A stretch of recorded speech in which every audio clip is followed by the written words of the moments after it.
இனியவர்களுக்கு வணக்கம். அந்த குடிக்கிறது அப்படிங்கிறது ஒரு பெரிய விஷயம். இந்த மாதிரி என்னுடைய கணவர் குடிச்சுக்கிட்டே இருக்காரு, டெய்லி குடிக்கிறாரு. அவர் ஒரு நல்ல அப்பாவா இருந்து ரொம்ப நாளாச்சு. என் பையன் குடிச்சுக்கிட்டே இருக்கான். எங்க அப்பா எப்ப பார்த்தாலும் குடிக்கிற பழக்கம் இருக்கு. ரொம்ப வருஷமா அவர் குடிக்கிறாரு. மத்தியானத்துல இருந்தே குடிக்க ஆரம்பிச்சிருவாரு. டெய்லி குடி இல்லைன்னா அவர் கை நடுங்க ஆரம்பிச்சிடும் அப்படின்னு சொல்லிட்டு நிறைய இந்த குடிகாரர்களை வச்சுட்டு புலம்பக்கூடிய ஒரு குடும்பங்கள் ஏராளம்.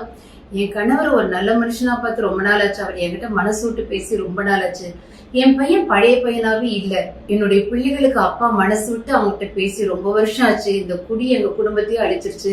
நாங்க பொருளாதாரத்துல ரொம்ப பின்னால வந்துட்டோம். சரி, குடிகாரர்களை வீட்டுல வச்சுட்டு படுற பாடு கொஞ்சம் நெஞ்சம் கிடையாது. இதுல என்னன்னா, இந்த குடியை நிறுத்தணும்னு நிறைய விளம்பரங்கள் பாக்குறோம். அப்ப அவங்களுக்குன்னு சொல்லிட்டு ஒரு மையங்கள்லாம் போய் அவங்கள அடைச்சு போட்டு இப்ப 2 மாசம் குடிக்கவே விடாம அந்த இடத்துல வச்சு அடைச்சு அவங்களுக்கு நல்ல வண்டியா நிறைய கவுன்சிலிங் பண்ணி மனநல ஆலோசனை கொடுத்து இதெல்லாம் ட்ரை பண்ணி பார்த்து நிறைய பேர் தோல்வியானதை நாங்க தொடர்ந்து பார்த்துட்டு இருக்கோம். ஒரு விஷயம் என்னன்னா, குடியை நிறுத்தணும் அப்படிங்கும் போது பலவந்தமான சிகிச்சை பண்ணாதீங்க. இன்னொரு விஷயம், ரொம்ப சைடு எஃபெக்ட் ஆகிற மாதிரி மெடிசின்ஸ் ஒரு நாளும் வாங்கி குடிக்காதீங்க. ஏன்னா இப்போ ஒரு ட்ரிங்க்ஸ் ஆல்கஹால் எடுக்கிறவங்க வெறுமனே நார்மலா இருந்தா பரவாயில்ல, அவங்க ரொம்ப டிப்ரெஷன்ல இருக்காங்க அப்படிங்கிறாங்க.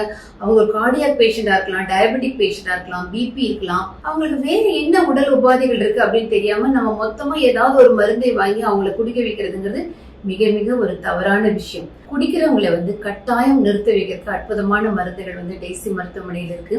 ஆனா இந்த மருந்துகளை நான் யாருக்கு கொடுக்கணுங்கிறத கையோட சொல்லிடுறேன்.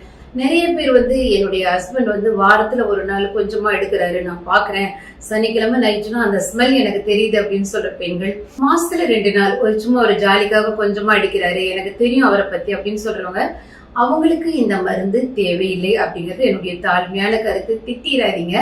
ஏன்னா ஒரு சோசியல் ட்ரிங்கரா அளவா இருக்கிறாங்க, ரொம்ப கம்மியா எடுக்கிறாங்க, மற்றபடி ஒழுங்கா வேலை பாக்குறாங்க, நல்ல கணவனா இருக்கிறாங்கன்னா அவங்களுக்கு இந்த மருந்துகள் தேவையில்லை. இதை நான் பேசும்போது எப்படி இப்படி பேசலாம், குடியை நிறுத்தித்தானே ஆகணும் அப்படின்னா இது தமிழ்நாட்டு கலாச்சாரமா எப்படின்னா நிறைய பேசலாம். இது ஒரு நிறைய எல்லா நாடுகளிலும் நடக்கக்கூடிய அளவா எடுத்தா இதுல தவறு கிடையாது. அதை நீங்க விட்டுருங்க. குடிக்காதவங்களை குடிக்க வைங்கன்னு சொல்லல. இந்த அளவுக்கு இருந்தா அவங்களுக்கு போய் இந்த மருந்து கொடுத்து அவங்கள நம்ம டார்ச்சர் பண்ணிட்டு இருக்க வேண்டாம். ஏன்னா நிறைய பேர் எங்களுடைய பர்சனல் எக்ஸ்பீரியன்ஸ்ல உண்மையாலுமே நான் சொன்னேன். சிலர் நிறைய பேர் சொல்லுவாங்க, எனக்கு தண்ணி சிகரெட்டு பாக்கு எந்த விதமான கெட்டப்பட முடியாது, டீ டோட்டலர் அப்படின்னு சொல்லக்கூடிய நிறைய ஆண்களை நாங்க சந்திச்சிருக்கோம். ஆனா அவங்க கிட்ட ஒரு மனசாட்சி இல்லாம, அன்பு இல்லாம, ஏதோ அவங்க வானத்துல இருந்து இறங்கி வந்த மாதிரி பேசுறவங்க தான் அதுல நிறைய பேர். கொஞ்சம் பேர் நல்லா இருந்தா கோச்சுக்காதீங்க, ஆனா நிறைய பேர். ஆனா இந்த வாரத்துக்கு ஒரு நாள் அளவா எடுக்கிறேன், நான் மாசத்துல 2 நாள் இருக்கேன், நிறைய ஆண்கள் மிகுந்த மனிதாபிமானத்தோட, ரொம்ப ஜென்டிலா, ரொம்ப கருணையோட, ரொம்ப ஃப்ரெண்ட்லியா இருக்கிறவங்கள நிறைய பேர் பார்த்திருக்கோம். ஏன் இந்த வீடியோ பாக்குறவங்களே எனக்கு பிடிச்ச ஒரு 2 ஆண்கள், என்னோட பெரியப்பா பையன் இல்ல இவங்க அப்படின்னு சொல்லி எனக்கு ஒரு பிரச்சனைனா நிக்கக்கூடிய 2 ஆண்கள் யாரையாவது உங்க மனசுல கற்பனை பண்ணிக்கோங்க. மேக்சிமம் அவங்க அந்த ஒரு சோசியல் ட்ரிங்கரா, வாரத்துக்கு ஒரு முறை கம்மியா அடிக்கிற அளவுக்கு இந்த மாதிரி ஒரு ஆண்களே அவங்க இருப்பாங்க. சோ இந்த மாதிரி ஆண்களை எல்லாம் நான் குடியை நிறுத்தறதுக்கு மருந்து கொடுக்குறேன், நீங்க நம்ம கிளம்ப வேண்டிய அவசியம் தேவையில்லை. மற்றபடி தினசரி ட்ரிங்க் எடுக்கிறேன், எனக்கு தண்ணி அடிக்கலன்னா முடிக்காது, எனக்கு டெய்லி ஒரு குவார்டர் வேணும், இல்லைன்னா என்னால முடியாது, எனக்கு மனைவிட்ட பேசுறத விட, குழந்தைகிட்ட விளையாடுறத விட, என்னுடைய வேலையை கவனிக்கிறத விட இந்த ட்ரிங்க் என்னை ஒரு அடிமையாக்கி இருக்குன்னு சொல்லி ஆல்கஹாலுக்கு அடிமையான மக்கள், குடும்பத்துக்கு ஒழுங்கா சம்பாதிக்காம இருக்கிறது, பணத்தை கொண்டு ஒழுங்கா வீட்டுக்கு கொடுக்காம இருக்கிறது, பொறுப்பு இல்லாம அலையிறது, இந்த மாதிரி ஆண்களுக்கு இந்த மருந்து ரொம்ப ரொம்ப யூஸ்ஃபுல்லா இருக்கும். என் கணவர் ஒரு டயபெட்டிக் பேஷண்ட், அந்த வியாதி இருக்கு, இந்த வியாதி இருக்கு, அவருக்கு ஆப்ரேஷன் பண்ணி இருக்குது, அவருக்கு 3 ஆப்ரேஷன். எல்லாரும் இந்த மருந்தை தாராளமா சாப்பிட்டுக்கலாம். இது முழுக்க முழுக்க ஒரு இயற்கை மருந்து. உங்களுக்கு சித்தா டாக்டருக்கு அவங்களுடைய பரிந்துரையின் பேர்ல தருவாங்க. இதை எப்படி தரணும் அப்படின்னு நம்மளுடைய ஹாஸ்பிட்டல் சொல்லுவாங்க. ஆனா அதுக்கு முன்னால உங்களுக்கு நான் பர்சனலா சொல்ற அட்வைஸ், குடிகாரர்களை கூப்பிட்டு ஹாஸ்பிட்டலுக்கு வர வேண்டாம். இது முடிஞ்ச அளவுக்கு குடிப்பவர்களுக்கு தெரியாம கொடுக்கறது நல்லது. இனி உடனே இல்லங்க என் ஹஸ்பண்டே நீ நிறுத்தணும்னு ஆசைப்படுறாரு, அவரே நான் கூட்டு வரேன் அப்படின்லாம் தயவு செய்து கிளம்பிடாதீங்க. நான் சொல்றதை கேளுங்க. முதல்ல உங்களுக்கு இதுல ஏதாவது டவுட் வந்தா நம்மளுடைய மருத்துவமனை கீழே நம்பர் இருக்கு, இந்த நம்பருக்கு கால் பண்ணி ஏன் கூட்டு வர வேண்டாம்னு சொல்றீங்க அப்படிங்கறத அவங்க கிட்ட கேளுங்க. அவங்களுக்கு முறையான விளக்கங்கள் உங்களுக்கு மருத்துவர்கள் கொடுப்பாங்க. சோ ஆனா இது ஒரு அற்புதமான ஒரு வரப்பிரசாதமான ஒரு மருந்து. இந்த மெடிசன் ஒரு 3 மாதம் குடிப்பவங்களுக்கு கொடுக்கணும்.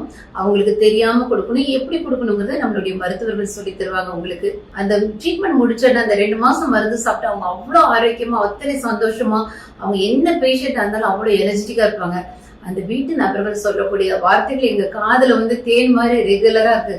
மேடம் முதல்ல என் ஹஸ்பண்டோட அன்பை நான் அனுபவிக்கிறேன், அவரோட காதலை இப்பதான் எனக்கு அனுபவிக்கிறேன். இப்பதான் என்னை கூப்பிட்டு வெளியே கூப்பிட்டு போறாரு, எனக்குன்னு சொல்லி இதெல்லாம் வாங்கிட்டு வர்றாரு மேடம். நைட்டி பார்த்தேன்னு வாங்கிட்டு வந்து கொடுத்தாரு, எனக்குன்னு செருப்பு வாங்கி கொடுத்தாரு. எனக்கு இவர் இப்படி இருந்து எத்தனை வருஷம் ஆச்சு தெரியுமா? என் பிள்ளைங்கிட்ட என்னோட ஹஸ்பண்ட் பேசுற விதை பார்த்து அவ்வளோ நல்லா இருக்கு. அவங்களுக்கு முதல்ல அப்பா கிடைச்சிருக்கிறாங்க அப்படின்னு சொல்லி விதவிதமா வந்துட்டு சொல்லுவாங்க. நல்லா சம்பாதிக்கிறாருங்க, இப்ப வருமானம் வருது, முன்ன மாதிரி எந்த கஷ்டமும் இல்லை. எவ்வளவு அனுபவம் தெரியுமா? எத்தனை பேருக்கு முன்னால ஒரு ஃபங்க்ஷன்ல ஒரு பப்ளிக்ல போக முடியாம எவ்வளவு கேவலப்பட்டிருக்கேன். இப்ப நாங்க 2 பேரும் ஜோடியா போறோம் அப்படின்னு சொல்லி அத்தனை வார்த்தைகள் காதுக்குள்ளர கேட்டிருக்கோம். அதனால குடிப்பவர்களுக்கு தெரியாமல் கொடுப்பது நல்லது. திரும்ப அவங்க வாங்குவாங்க, அவங்களே இந்த மருந்தை சாப்பிடுவாங்க, இப்படி எல்லாம் சொல்லாதீங்க. இதுல அவங்க சொல்றதுல ஒரு ரீசன் இருக்குது. எத்தனை வருட குடிகாரர்களா இருந்தாலும் மிக சுலபமாக ஸ்விட்ச் ஆஃப் பண்ண மாதிரி அவங்களை நிறுத்த முடியும். இந்த மெடிசன் கொடுத்த பின்னாலே நீங்க ஒரு பீர் பாட்டில கையில கொடுத்து குடிங்கன்னா ஒரு டிராப் அவங்களால குடிக்க முடியாது. இது அவ்வளவு அற்புதமான விஷயம். மருத்துவர்கள் உங்களுக்கு எப்படின்னு கைட் பண்ணுவாங்க. கீழே இருக்க நம்பருக்கு கால் பண்ணி கேளுங்க. புதிய வாழ்க்கை, சந்தோஷமான வாழ்க்கையை துவங்க தயாரா இருங்க. நன்றி, வணக்கம்.